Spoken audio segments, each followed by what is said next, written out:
ಭಾರತ ಬದಲಾವಣೆಯಾಗಿದೆ ಅಂತಂದ್ರೆ ಈ ದೇಶಕ್ಕೆ ನರೇಂದ್ರ ಮೋದಿ, ನಾನು ಯಾವುದೇ ಪಾರ್ಟಿಯ ಪ್ರವಕ್ತ ಅಲ್ಲ, ನಾನು ತುಂಬಾ ಧೈರ್ಯದಿಂದ ಹೇಳಬಲ್ಲೆ, ಎಲ್ಲ ಪಾರ್ಟಿಗಳಿಂದ ಸಮಾನ ದೂರದಲ್ಲಿ, ಸಾಧ್ಯವಾದರೆ ಸಮಾನ ದ್ವೇಷದಲ್ಲೂ ಇರುವಂತವ್ ನಾನು.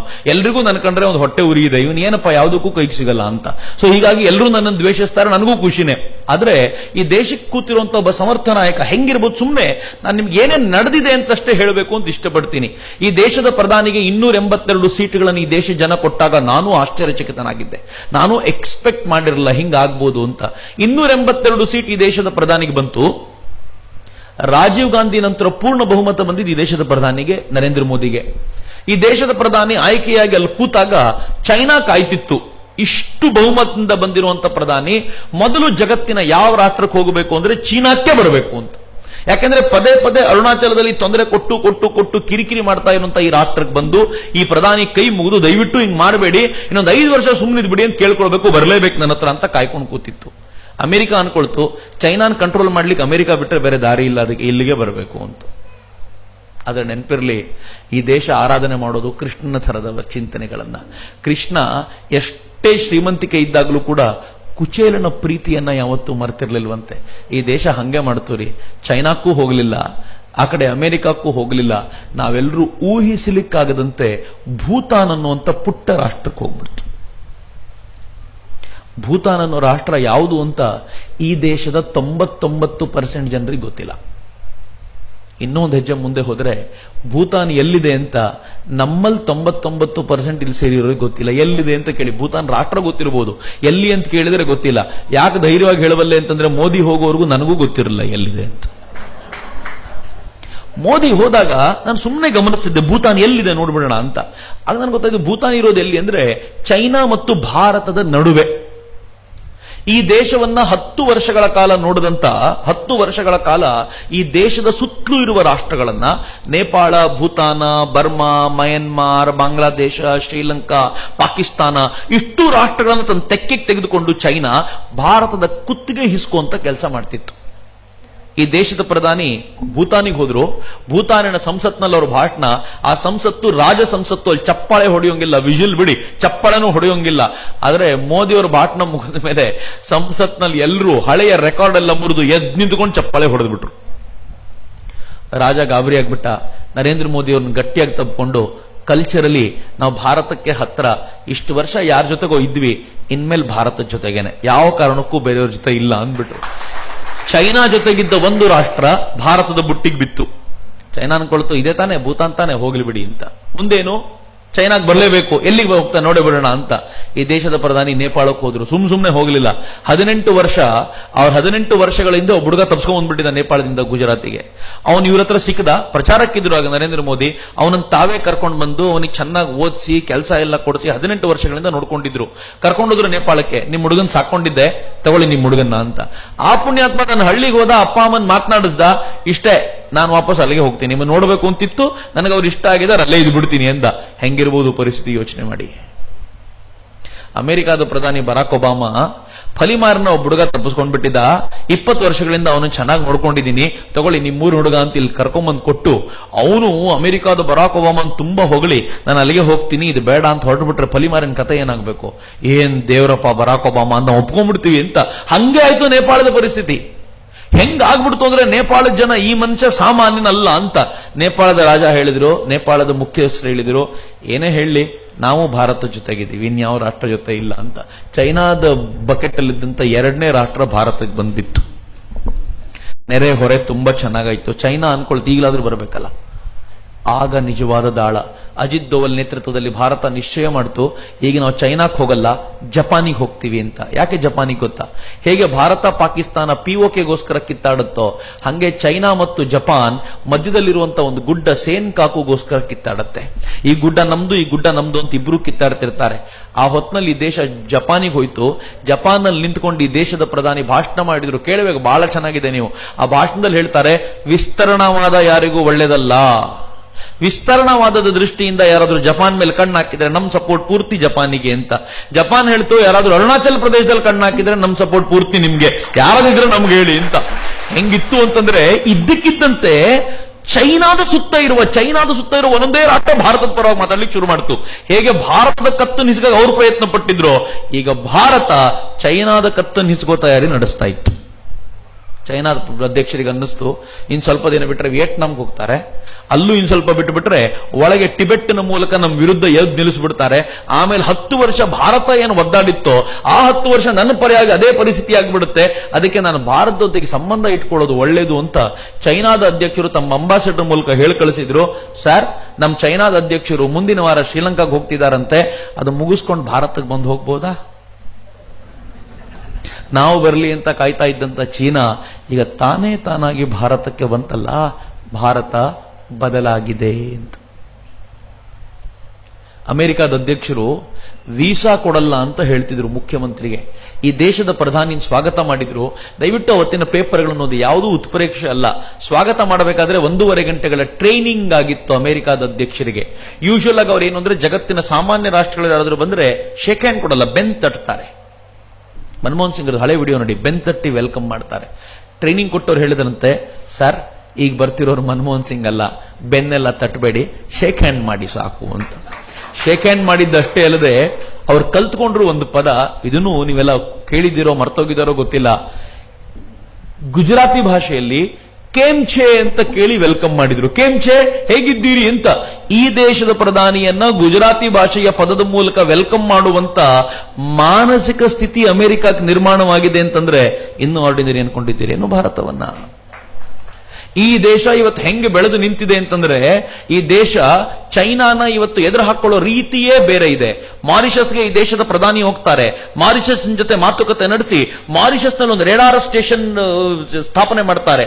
ರೇಡಾರ್ ಸ್ಟೇಷನ್ ಸ್ಥಾಪನೆ ಮಾಡೋದು ಯಾಕೆ ಅಂತಂದ್ರೆ, ಚೈನಾದ ವಿಮಾನಗಳು ಎಲ್ಲೆಲ್ಲಿ ಹಾರಾಟ ಮಾಡ್ತವೆ ಅಂತ ನಾವು ನೋಟ್ ಮಾಡಿ ಇಟ್ಕೊಳ್ಳಿಕ್ಕೆ ಮಾರಿಷಸ್ ನಲ್ಲಿ ಒಂದು ರೇಡಾರ್ ಸ್ಟೇಷನ್ ಸ್ಥಾಪನೆ ಮಾಡಲಿಕ್ಕೆ ಭಾರತ ಒಪ್ಪಂದ ಮಾಡ್ಕೊಳ್ಳುತ್ತಲ್ಲ, ಸಾಮಾನ್ಯ ಇಲ್ಲ ಭಾರತ. ಇವತ್ತು ಈಶಾನ್ಯ ರಾಜ್ಯಗಳಲ್ಲಿ ಭಾರತ ರಸ್ತೆ ಮಾಡಲಿಕ್ಕೆ ತಯಾರಾಗಿದೆ. ಹೊಸ ಏರ್ಪೋರ್ಟ್ಗಳನ್ನು ಕಟ್ಟಲಿಕ್ಕೆ ಹೊರಡ್ತೀವಿ.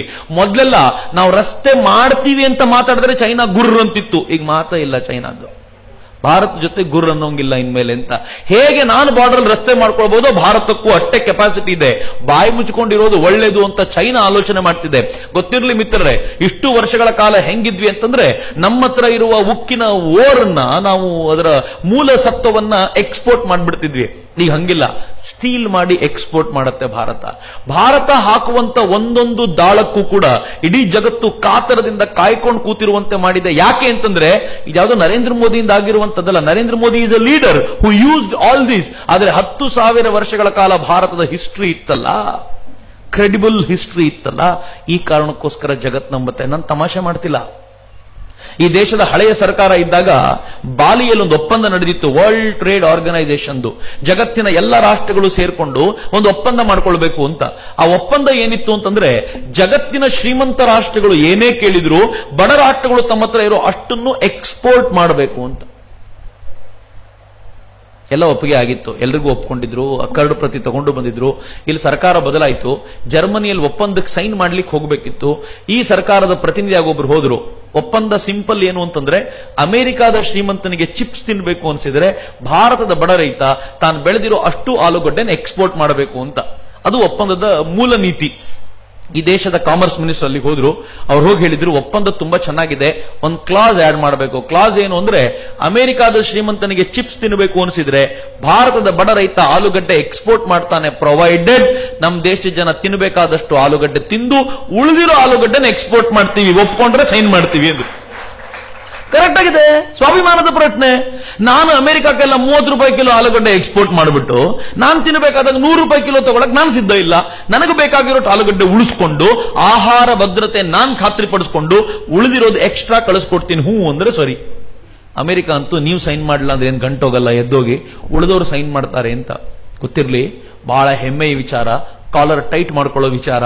ನಾವು ಸೈನ್ ಮಾಡಲ್ಲ ಅಂತ ಗೊತ್ತಾದ ತಕ್ಷಣ ಜಗತ್ತಿನ 50%ಗೂ ಹೆಚ್ಚು ರಾಷ್ಟ್ರಗಳು ಇಂಡಿಯಾ ಸೈನ್ ಮಾಡಲ್ವಂತ, ನಾವು ಮಾಡಲ್ಲ ಅಂದಿದ್ರೆ ಹೋಗಿ ಅಂದ್ರು. ಅಮೆರಿಕ ಗಾಬರಿ ಆಯ್ತು, ಇಂಡಿಯಾ ಸೈನ್ ಮಾಡಲ್ಲ ಅಂದ್ರೆ ನೀವ್ ಯಾಕೆ ಮಾಡಲ್ಲ? ಅದಕ್ಕೆ ಯಾರೋ ಒಂದಷ್ಟು ಜನ ಹೇಳಿದ್ರಂತೆ, ಜಗತ್ತಿನ ಭೂಪಟದಲ್ಲಿ ನಾವು ಭಾರತವನ್ನು ನಂಬ್ತೀವಿ ಹೊರತು ಅಮೆರಿಕನಲ್ಲ ಅಂತ. ಯಾರೋ ಹೇಳಿದ್ರು, 10,000 ವರ್ಷಗಳಿಂದ, ಇದು ಕ್ರೆಡಿಬಲ್ ಹಿಸ್ಟ್ರಿ ನಮ್ದು, 10,000 ವರ್ಷಗಳಿಂದ ಭಾರತ ಯಾವುದೇ ರಾಷ್ಟ್ರಕ್ಕೂ ಮೋಸ ಮಾಡಲಿಲ್ಲ. 400 ವರ್ಷಗಳಿಂದ ನೀವು ಯಾರನ್ನೂ ಉದ್ಧಾರ ಮಾಡಲಿಲ್ಲ. ನಿಮ್ಮನ್ನು ನಂಬಬೇಕು, ಅವರನ್ನು ನಂಬಬೇಕು. ಕ್ರೆಡಿಬಲ್ ಹಿಸ್ಟ್ರಿ ನಮ್ದು. ನಮ್ಮ ಬಗ್ಗೆ ಎಂಥ ಗೌರವ ಇದೆ, ಎಂಥ ಹೆಮ್ಮೆ ಇದೆ ಅಂತಂದ್ರೆ 10,000 ವರ್ಷಗಳಿಂದ ಈ ಗೌರವವನ್ನು ಕಾಪಾಡ್ಕೊಂಡು ಬಂದಿದ್ದೀವಿ. ಮತ್ತೆ ಎದೆ ತೆಗೆಸ್ಕೊಂಡು ಕೂತ್ಕೊಳ್ತೀವಿ, ಭಾರತ ಹಾಳಾಗೋಗಿದೆ, ಭಾರತ ಏನಕ್ಕೂ ಲಾಯಕ್ಕಿಲ್ಲ ಅಂತ. ಭಾರತದ ಮನಸ್ಸು ಹಾಳಾಗೋಗಿದೆ ಅಷ್ಟೇ. ಇವತ್ತು ಭಾರತದ ಸ್ಥಿತಿಗತಿ ಹೆಂಗಿದೆ ಅಂತಂದ್ರೆ, ಈ ದೇಶದ ಪ್ರಧಾನಿ ಹೋಗಿ ಯುನೈಟೆಡ್ ನೇಷನ್ಸ್ ನಲ್ಲಿ ಭಾಷಣ ಮಾಡ್ತಾ ಬಹಳ ಚೆನ್ನಾಗಿದೆ ಅದು. ಅವ್ರು ಹೇಳಿದ್ರು ನಿಮ್ಮ ಆರೋಗ್ಯ ಹಾಳಾಗಿದೆ, ಯಾಕೆ ಅಂತಂದ್ರೆ ನೀವು ಯೋಗ ಮಾಡೋದು ಬಿಟ್ಟಿದ್ದೀವಿ, ನೀವ್ಯಾಕೆ ಯೋಗ ಮಾಡಬಾರದು, ಒಂದು ಇಂಟರ್ನ್ಯಾಷನಲ್ ಯೋಗ ಡೇ ನಾವು ಮಾಡೋಣ ಅಂತ ಕೇಳಿದ್ರು. ಅವರು ಏನು ಸುಮ್ಮನೆ ಕೇಳಿದ್ರೇನೋ ಯಾರಿಗೆ ಗೊತ್ತು, ಸುಮ್ಮನೆ ಕೇಳಿದ್ರು ಅಷ್ಟೇ. ಅವ್ರು ವಾಪಸ್ ಬರ್ಬೇಕಾದ್ರೆ 130 ರಾಷ್ಟ್ರಗಳು ಸೈನ್ ಮಾಡಾಗಿದ್ವಿ, ವಿ ಆರ್ ರೆಡಿ. ಅವರಿಗೆ ಗಾಬರಿ ಆಗಿರಬೇಕು. ಮೊನ್ನೆ 2 ತಿಂಗಳಿಂದ ಈ ದೇಶದ ಪ್ರಧಾನಿ ಟ್ವೀಟ್ ಮಾಡಿದ್ದಾರೆ, ಹೇಳಿದ್ದಾರೆ 177 ರಾಷ್ಟ್ರಗಳು ಜೂನ್ 21ಕ್ಕೆ ಇಂಟರ್ನ್ಯಾಷನಲ್ ಯೋಗ ಡೇ ಆಚರಣೆ ಮಾಡ್ತವೆ. ಅದರಲ್ಲಿ 40 ಮುಸ್ಲಿಂ ರಾಷ್ಟ್ರಗಳಿವೆ. ನಾನು ಕೇಳಿದೆ ಮುಸ್ಲಿಂ ರಾಷ್ಟ್ರಗಳು ಹೆಂಗ್ ಸೈನ್ ಮಾಡಿದ್ವು? ಅದಕ್ಕೆ ನನ್ನ ಮಿತ್ರ ಒಬ್ಬ ಮುಸ್ಲಿಂ ಇದ್ದಾರೆ, ಅವ್ರು ನನಗೆ ಹೇಳಿದ್ರು, ಯಾಕೆ ಆರೋಗ್ಯ ನಮಗೂ ಬೇಡವಾ, ನಮಗೂ ಆರೋಗ್ಯ ಬೇಕು, ಅದಕ್ಕೆ ಸೈನ್ ಮಾಡಿದ್ದಾರೆ ಅವರೆಲ್ಲ. ಈ ಭಾರತ ಕೊಟ್ರೆ ಒಳ್ಳೇದು ಕೊಡುತ್ತೆ ಅಂತ ಗೊತ್ತು ನಮಗೆ ಅಂತ. ಜಗತ್ತು ಹೇಳುತ್ತೆ ಭಾರತ ಏನಾದ್ರೂ ಕೊಟ್ರೆ ಒಳ್ಳೇದು ಕೊಡುತ್ತೆ, ಕೆಟ್ಟದನ್ನು ಕೊಟ್ಟು ಗೊತ್ತೇ ಇಲ್ಲ ಈ ರಾಷ್ಟ್ರಕ್ಕೆ. ಈ ತರದ ಕ್ರೆಡಿಬಿಲಿಟಿ ಇರೋ ನಾವು ಎದೆ ತೆಗೆಸ್ಕೊಂಡು ಕೂತ್ಕೊಳ್ಳೋದು ಹೆಂಗೆ? ನಾನು ಅದಕ್ಕೆ ತಮಾಷೆ ಮಾಡಿ ಹೇಳ್ತಿದ್ದೆ, ವಿಶ್ವಗುರು ಹಾಗೆ ಹೋಗುತ್ತೆ ಜೂನ್ 21ಕ್ಕೆ. ಹೆಂಗಾಗುತ್ತೆ ವಿಶ್ವಗುರು? ಯೋಗ ಮಾಡೋದಂದ್ರೆ ಸುಮ್ಮನೆ ಅನ್ಕೊಂಡಿದ್ದೀರಾ? ಕಣ್ಮುಚ್ಚಿ 3 ಸಲ ಓಂಕಾರ ಹೇಳಿ ಅಂತಂದ್ರೆ, ಓಂಕಾರ, ಭಾರತದ ಓಂಕಾರನಾದ ಯಾವುದು ಅಕ್ಷರ, ಯಾವುದು ಶಾಶ್ವತ ಅಂತ ಹೇಳ್ತೀವೋ ಆ ಓಂಕಾರನಾದ ಜಗತ್ತಿನ ಮೂಲೆ ಮೂಲೆಗಳಲ್ಲಿ ಜೂನ್ 21ಕ್ಕೆ ಪ್ರತಿಧ್ವನಿಸುತ್ತಲ್ಲ, ಅವತ್ತು ಭಾರತ ವಿಶ್ವಗುರು ಆಗೋದಿಲ್ಲ ಅನ್ಕೊಂಡಿದ್ದೀರೇನು? ವಿಶ್ವಗುರುತ್ವಕ್ಕೆ ಮೊದಲನೇ ಹೆಜ್ಜೆಯನ್ನ ಈ ಜೂನ್ 21ಕ್ಕೆ ಇಡ್ತಾ ಇದ್ದೀವಿ ನಾವು. ಈಗಾಗಲೇ ಜಗತ್ತಿನ ಅನೇಕ ರಾಷ್ಟ್ರಗಳಲ್ಲಿ ಭಾರತದ ಎಂಬೆಸಿ ಎಲ್ಲಿದೆಯೋ ಅಲ್ಲೆಲ್ಲ ಆ ರಾಷ್ಟ್ರಗಳ ಪ್ರಮುಖರು ಬಂದು ಯೋಗವನ್ನ ಕಲ್ತ್ಕೊಂಡು ಟ್ರೈನ್ ಮಾಡಲಿಕ್ಕೆ ಸಿದ್ಧರಾಗ್ತಿದ್ದಾರೆ. ಯೋಚನೆ ಮಾಡಿ ಹೆಂಗ್ ನಡೀತಿರಬಹುದು ಈಗ ಅಂತ. ಇಡೀ ಜಗತ್ತು ಭಾರತ ಏನ್ ಕೊಡುತ್ತೋ ಅಂತ ಕಾತರದಿಂದ ಕಾಯ್ಕೊಂಡು ಕೂತಿದೆ. ಹಾಗೆ ಕೊಡುವ ಹಂತದಲ್ಲಿ ವಿಮುಖರಾಗಬಾರದು ಅನ್ನುವಂಥ ಜವಾಬ್ದಾರಿ ನಮ್ಮ ಹೆಗಲ ಮೇಲೆ ಇರಬೇಕಷ್ಟೇ. ನನ್ನ ಭಾರತವನ್ನು ಸುಂದರ ಮಾಡೋದು ನಮ್ಮ ಪ್ರತಿಯೊಬ್ಬರ ಕರ್ತವ್ಯ. ಹಂಗೆ ತಿಳ್ಕೊಳ್ಬೇಡಿ, ಯಾರೋ ಮಾಡ್ತಿರ್ತಾರೆ, ಮೋದಿ ಮಾಡ್ತಿರ್ತಾರೆ, ಅವ್ರು ಮಾಡ್ಕೊಂಡ್ರೆ ಒಂದು ಟೀಮ್ ಮಾಡ್ಕೊಳ್ತಿರ್ತಾರೆ. ಹಂಗಲ್ಲ, ಒಬ್ಬ ವ್ಯಕ್ತಿಯಿಂದ ಆಗೋದು ಅಲ್ವೇ ಅಲ್ಲ, ಇದು ಇಡೀ ರಾಷ್ಟ್ರ ಆಗಬೇಕು. ನಾನು ತುಂಬಾ ಹೆಮ್ಮೆಯಿಂದ ಹೇಳ್ತೀನಿ, ನಾನು ಸುಮಾರು ಒಂದು 4-5 ತಿಂಗಳಾಗಿರ್ಬೋದು, ನಾನು ಒಬ್ಬ ಸ್ವಾಮೀಜಿಯವರನ್ನು ಭೇಟಿ ಮಾಡ್ಲಿಕ್ಕೆ ಹೋಗಿದ್ದೆ. ನಾನು ಬರೋದನ್ನೇ ಕಾಯ್ತಾ ಇದ್ದವ್ರ ತರ ಸ್ವಾಮೀಜಿ ಹೇಳಿದ್ರು, ಚಕ್ರವರ್ತಿ ಒಳ್ಳೆ ಟೈಮಿಗೆ ಬಂದೆ, ಬಾ ಒಂದು ಮ್ಯಾಜಿಕ್ ತೋರಿಸ್ತೀನಿ ಅಂತ. ನನಗೆ ಮ್ಯಾಜಿಕ್ ಅಂದ್ರೆ ಬಲು ಇಷ್ಟ.